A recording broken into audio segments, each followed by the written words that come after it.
Hey friends, and welcome back to the food shed. Made a few changes since the last time I was on here. Just want to update everybody. So first off, these J feeders over here, I really like them. Very little loss of feed, if almost no feed loss out of them. So that makes me happy. And plus, they'll hold about 3 days worth of food in there. So if I want to go on a weekend away and not have somebody come in here and babysit the critters, all they have to do is load those up, fill up the Harbor Freight bucket, and they'll have plenty of food and water for the time being. The other style, this metal one, obviously has a short back. Because of that, I can only put about 12 hours worth of feed in there. Otherwise, they will kick the food up over the edge here, and I find it all over the floor. So it's difficult for us to take a vacation without somebody here to watch the birds. So in the interest of being able to take weekends away and go do things for my other page, we have the nice feeders that'll hold 2 or 3 days worth and minimal loss. And so you'll see those on the front of all the rest of the pens here very shortly. So that is the big change one. Change two that's going to bring about is I'm going to mount a waterer in the front. Currently my waterer is in the back, and it's not a bad watering setup. It's actually a really good watering setup. They're all standing in front of it right now, of course, because I'm trying to video, but if they move, you'll see a red waterer back there in the back. Oh, there it is. You can kind of see the red. Right about here, you'll see some red when these yahoos move. There you go. See the red and the white. So that's the waterer behind. It works well until it doesn't work, and then I've got to pull the whole cage away from the wall and get behind it, try to figure it out, and then push the cage back and hope that 3 hours later it still works. Not ideal in this setup. So I will keep them for when I expand the shed if I decide to set these up in a little bit different orientation. But for the time being, I'm going to shift over to a set of waterers that just sits here in the front and allows them to be watered through the front. And then if there's any issues, it's easy for me to get to and do maintenance on. That's all I have about that. The other update is in these two layers of the brooders, or of the cages rather, I have the replacement breeders for these two cages. So these breeders have been doing great for me for about 8 months, but their fertility rate is going down and their laying rate is going down, and so it's time to retire them. And so I've got a bunch of up-and-comers who are ready to rock. A bunch of 10 and 12 week olds from my last couple of hatches that were 10 to 12 weeks ago. All of them are over 12 ounces, which is one of my goals for saying, hey, these are good for going in the freezer. They're all over 12 ounces. Some of them are 14, which is my bigger goal, is to have all of them at 14. They're laying an egg every day, and their eggs are in the 17 or 18 grams level or range, and so big eggs every day, and then big birds. So more food, more consistent food in the freezer, and that's always a plus for us. So they're going to retire these guys probably in the next week or so. I did put the last batch of these guys over here's eggs into the incubator 2 weeks ago, or actually, sorry, this past Saturday, and pulled the 2 weeks ago batch out, and they just hatched yesterday. So I'm giving them another tomorrow morning. I'll pull them out of the hatcher and put them into the brooders. I do have brooder birds who are ready to go, so I need to move them over into some of these cages. So I have to cycle through a couple of them and put some meat in the freezer, and then I will have plenty of space for the birds in the brooder to come out, so that the birds in the incubator can go in the brooder. And that part will happen tomorrow. So that's that. And then last thing is I shifted feeds. I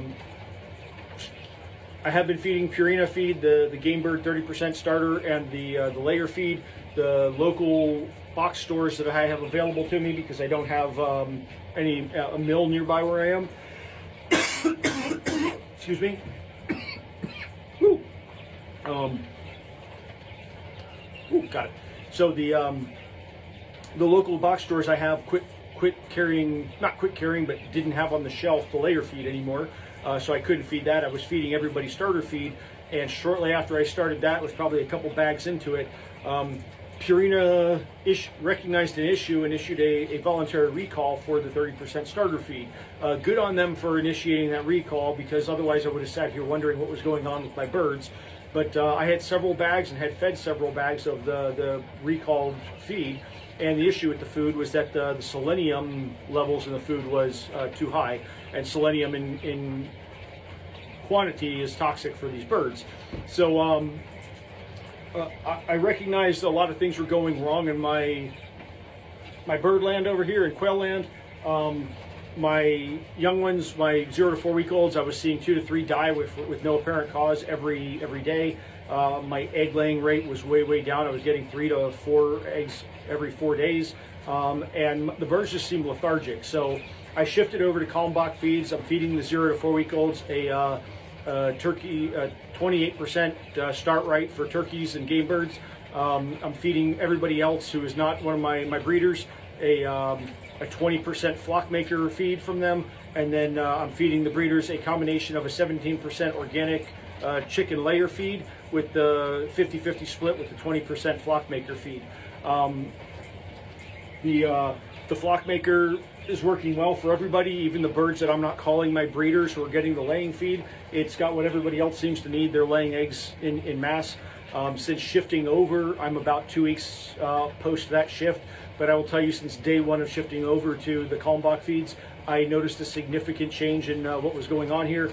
One was I quit losing my 0 to 4 week olds. In fact, since shifting over 2 weeks ago, I've only lost one bird, and that was a fail to thrive bird, and that was day 2. But in the 14 days since, I haven't lost any birds at all, but much less in the 0 to 4 range. So that's saving me a lot of birds every week. My egg laying rates are back up. I'm getting roughly 50 eggs a day. I mean, day 1 of feeding Kalmbach Feeds, I came out to 4 eggs. Day 2, I came out to 12 eggs. Day 3, I came out to 27 eggs. Day 4, I came out to 46 eggs. And day 5 and since, I've had 50 plus eggs every day, and all good sized eggs, including a bunch of double yolkers. So I know that their fertility is doing what it's supposed to. Very fertile critters.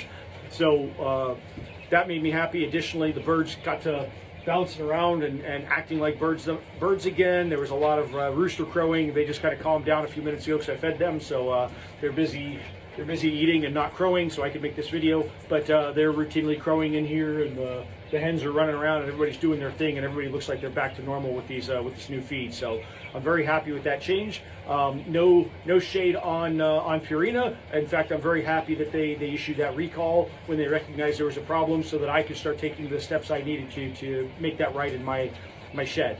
I'm not averse to using Purina in the future, but for right now, with the results I'm getting from Kalmbach, I'm not going to change anytime soon. I do get my Kalmbach through Chewy.com. They ship it pretty quick, and that's where I was able to find it, because like I said, I don't live somewhere where there's a bunch of feed mills and stuff. I have to use pretty much what the box stores, the Tractor Supply Company and the Wilco have for me, and that's the Purina stuff. So thankful that Chewy was able to get that to me quickly and recurringly, and I've gone through 6 or 7 bags of it. Probably, I think I'm on my 2nd bag of the starter feed. I'm on my 4th bag of the flock feed, the flock maker, and on my 2nd bag of the egg layer feed. And but everything seems to be going the way it should, so I'm very happy with that. I am going to stick with Kalmbach for a while, and it's not much more. I think $1 per bag more expensive than what I was paying for the Purina, so I'm happy with that. But that is all the changes I've made in here, and very happy to share them with you. And as I make more changes, like the waterers and other things, I will happily share them with you. I don't want to bore you with my day in and day out, just walking in here and saying hi to everybody and feeding them and watering them and collecting eggs, which is what most of my day in and day out content would look like. So I'm just going to update you with changes. Unless you have specific questions, I will happily answer them. And if anybody wants to see what my daily routine is or what the clean out routine looks like, I will happily videotape that and fast forward the heck out of it, so that it doesn't eat up 3 hours of your time. Everybody have a great day, and thank you for watching.